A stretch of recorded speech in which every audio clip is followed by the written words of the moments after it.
Boris Johnson has been branded a part-time Prime Minister as Labour leader Jeremy Corbyn attacked his absence from flood-hit areas.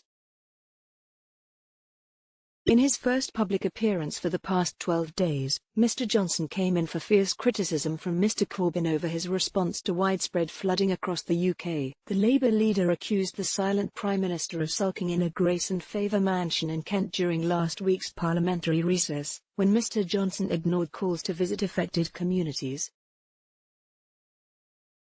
During Prime Minister's questions, Mr Corbyn described how people were not asking "Where's Wally?" but were questioning "Where's Boris?" over the last few days.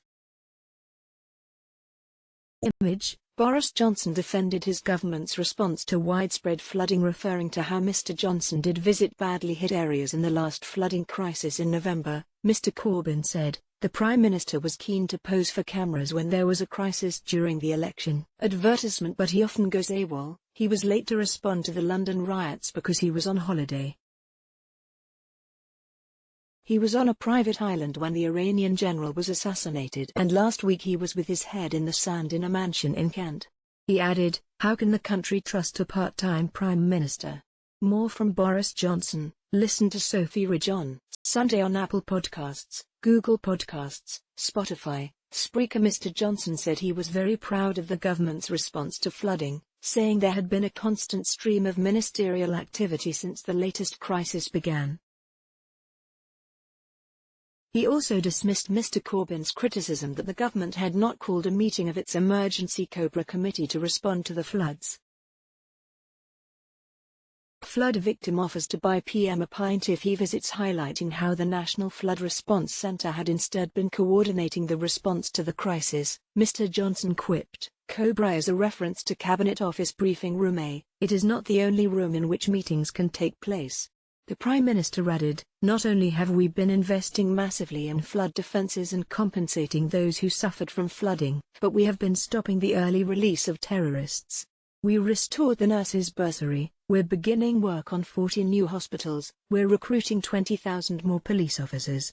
In an attack on the opposition benches, Mr Johnson continued, "They still can't decide whether they want to be in the EU, and the hottest topic of debate in the Labour Party is what job should Mr Corbyn have in the shadow cabinet after the leadership election. They are engaging themselves in narcissistic debate about the Labour Party. We are getting on and delivering the people's priorities." Image: the PM was also grilled over the appointment of Andrew Sabisky Pick, BBC Daily Politics. Mr Johnson's first public appearance in almost 2 weeks meant it was also the first opportunity for him to be quizzed directly about the controversial recruitment of Andrew Sabisky as a Downing Street advisor. Speaking about his brother, Graham, who was born with cerebral palsy, SNP MP Martin Doherty-Hughes criticised the delay in Mr Sabisky being removed from his role. "Graham was born with cerebral palsy, unable to talk, walk or feed himself. He brought joy and love to all who knew him," said Mr Doherty-Hughes. Last week one of the Prime Minister's advisors resigned when a basic check of their internet history revealed that they had promoted eugenicist policies, the sort that would have ended my brother, Graham Doherty's, life before it began.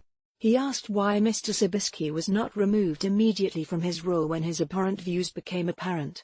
Mr Johnson said, "Let's be absolutely clear that I certainly don't share those views, and nor are they the views of anybody in this government, and that individual no longer works for the government.